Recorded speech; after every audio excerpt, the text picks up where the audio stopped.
Come la situazione ad Agrigento, c'è stato un grande allarmismo in merito a alcune chiusure di ospedali, se ci vuole aggiornare in questo senso. Allora, io l'aggiornamento che posso dare ad oggi è quello di dire che la situazione per quanto riguarda tutte le ASP, la Commissione Salute non ha ancora ricevuto la rete, la riceveremo io credo in questa prossima settimana. Abbiamo chiesto come Presidente, ho chiesto all'assessore quello che un po' è il desiderio dei componenti della Commissione, avere la rete per una settimana, 10 giorni, il tempo che serve per poter fare le valutazioni, le deduzioni e capire se va bene o se ci sono delle modifiche da apportare. Ovviamente non ho avuto nessun ostacolo in questo senso. Per la situazione di Agrigento ho letto di alcune polemiche che si sono innescate e ho cercato subito di capire se le fonti fossero reali. Credo che sulla oncologia si sia innescato un discorso riguardo ai posti letto, ma i posti letto non ci sono mai stati, o comunque se ne avesse avuto uno o due il reparto dell'oncologia medica di Agrigento comunque non li ha mai utilizzati, perché quando parliamo di oncologia medica parliamo di degli hospital o lavoro in maniera ambulatoriale oppure dei day surgery. Quindi sui day hospital io assicuro non cambierà assolutamente nulla. Ho ricevuto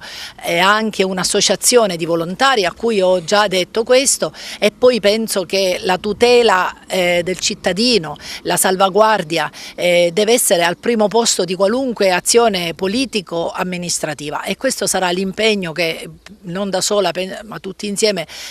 porteremo avanti. Non so come sia stato possibile tutto questo, peraltro addirittura leggevo di polemiche riguardo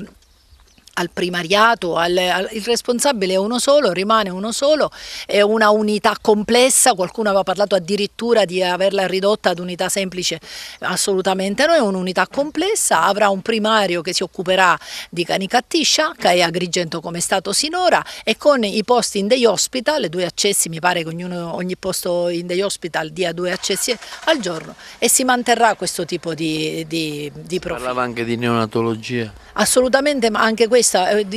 mi sembra un'altra cosa, che non lo so da dove siano uscite queste cose, e qualcuno forse ha avuto una rete in mano e non era la rete reale, per cui in perfetta buona fede l'ha fatta sua pensando che si trattasse della rete ufficiale, ma ribadisco, la rete è ufficiale nel momento in cui passa dalla giunta e viene decretata. Fino ad allora noi possiamo apportare tutte le modifiche che vogliamo, ma soprattutto le modifiche vanno apportate, lo dico da questi microfoni,